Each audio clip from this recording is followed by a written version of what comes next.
Hello Turtles, I'm Tim Bodette, and today I'm sharing a story of failure that happened with one of my projects, and I've made this mistake before and was confident I would not make the same mistake again as I had put safeguards in place.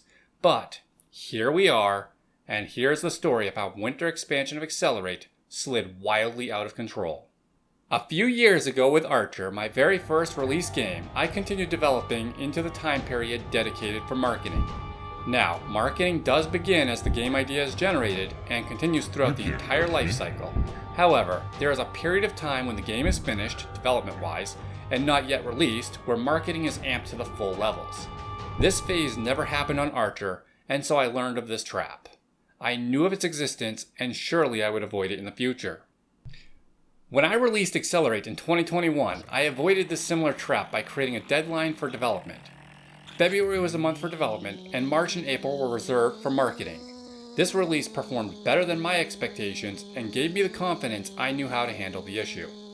You can avoid it too by setting a deadline and freezing development to ensure there is time left to amp up marketing before release. Going into the winter expansion for Eggcelerate, I had the trap in mind and confidence in my plan to avoid it. Like the year prior, February was the month for development, with March and April reserved for marketing. Common wisdom is to multiply any estimates you have by 2 or even 3, which I find either inflates the estimates or still misses the mark. The art of estimating how long a feature or project takes seems near impossible, yet I continue to try. Knowing all of this, the first 3 weeks of February was for feature and content development, reserving the final week for unknown issues, leftovers, and extra polish. This would ensure March would be available for marketing the game prior to release. 3 weeks of full-time game development would be plenty for few key features and extra content. I began the update on February 1st, choosing what features and content would be created. I wanted to stick with a spring or Easter theme. I thought bringing Eggcelerate to a city, desert, or forest environment would be a great addition to the base game. Winter tracks were also considered and denied a few times before finally deciding to test how hard it would be to create snowy visuals with my capabilities. The visual test did well, so the experiment continued with a short time block to test physics.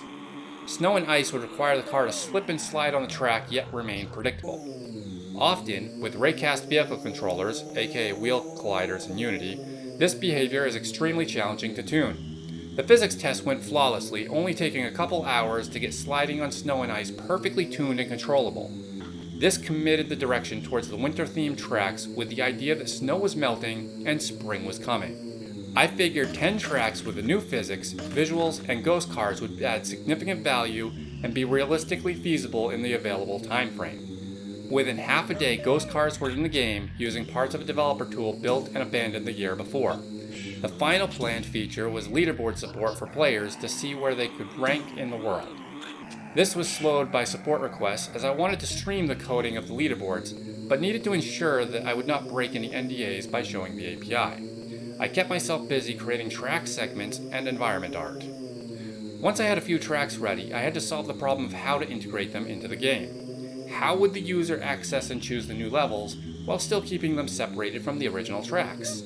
Eggcelerate has an insane achievement to carry a single egg from the start of the game to the very end, and it would be unfair to add more levels.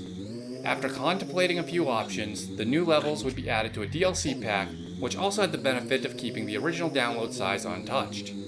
Since the game was ahead of schedule, it also seemed possible to charge for the DLC should it contain high enough value. By the end of the first week, I had added physics, 18 new track layouts, and was so far ahead of schedule, anything was possible. Risk of missing the development freeze deadline was not a concern, not even slightly. There were still 3 weeks remaining and I had nearly completed the update. With 18 track layouts already, it seemed easy to create 20 tracks. Hiring a little additional help could make 30 tracks possible. Doing this would create enough value to charge for the DLC, and by the middle of the second week, that was the plan. Steam support responded positively, but vaguely enough I had to reference the contracts. Parts of the Steam API are already publicly facing and not covered by the NDA. This made it possible to carefully stream the documentation and API usage while creating leaderboards. However, this is where the story changes as the first minor snag creeps in from under the bed. I had used Facepunch Steamworks in the original game and began adding leaderboard support with it. I'm not sure why it was recommended to me over Steamworks.net last year, but it was, and I used it for achievements. I guess Face Punch was a more natural C-sharp-like framework, but in the end, after some struggle, it didn't support what I wanted to do. I had to either scrap that idea or swap dependencies. A day later, I was using Steamworks.net and hooking up the leaderboards. With the major features completed, the remaining 2 weeks of February would be dedicated to content, finishing up the tracks, and then adding final touches. I didn't see any signs of the project sliding until the end of week 3. I had just finished a rough pass of all 30 levels and still had props and obstacles to place, which I quickly found took much longer than expected. It seemed mostly under control, but development would have to slide into March by about a week. That was certainly a cause for hesitation. Would a week of marketing make or break the game? Probably not. I had already collected a list of press and influencers on Marketing Mondays and had a few emails prepared.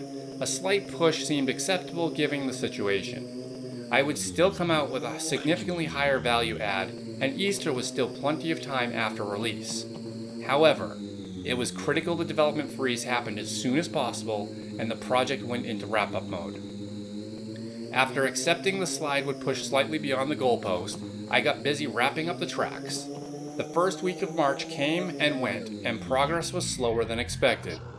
Much slower because I didn't account for prior commitments that I had on another project.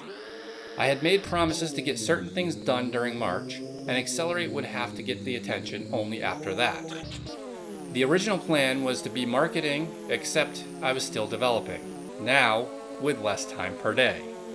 This had the effect of pushing development far deeper into March than I ever intended. Going into the second week, I was still blindly optimistic that development freeze would happen by that weekend, and marketing would be slightly harmed but still intact. It was also clear to me that I couldn't market and sell a product that was half finished, so I was somewhat screwed either way. As the development slid even deeper, I mixed in marketing where I could, like sending emails to a list of contacts. I created the final build at 11 p.m. the night before release day.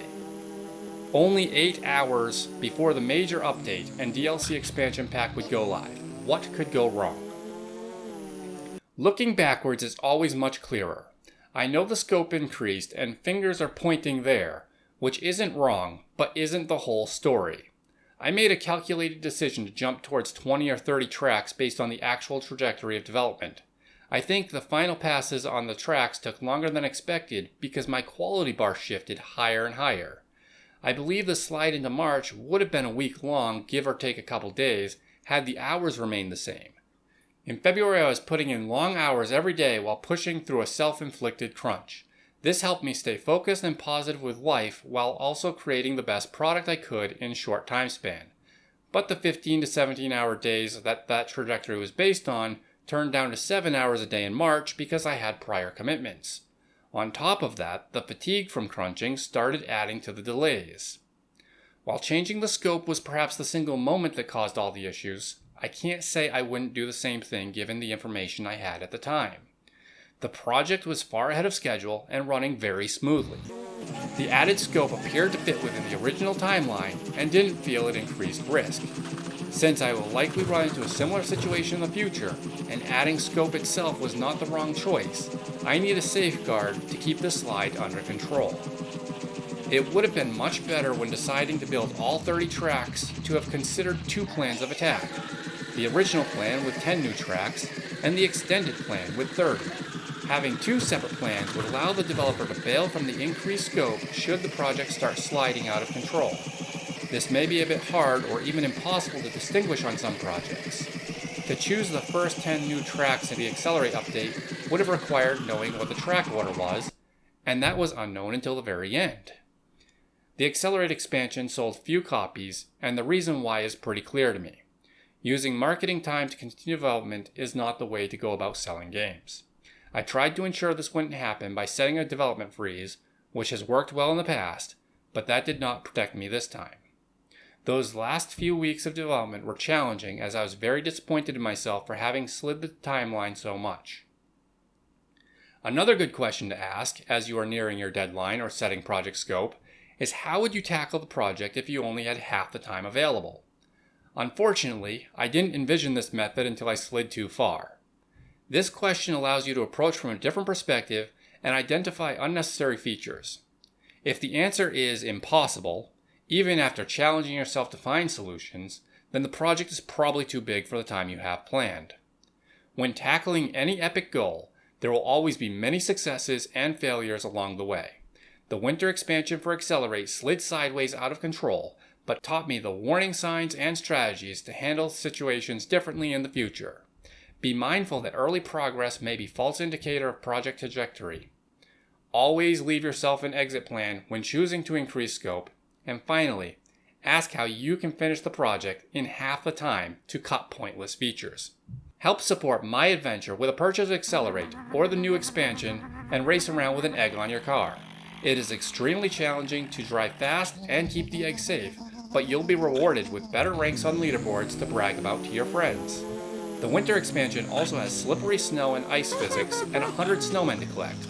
So grab a copy, have some fun, and support an indie developer. If you wish to support me for free, you can share this video with others, do the thumbs up or subscribing thing, and or leave a question below.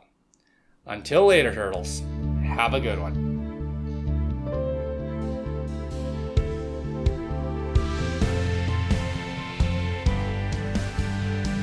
See how I got my first 1,000 sales of Eggcelerate when a plan comes together.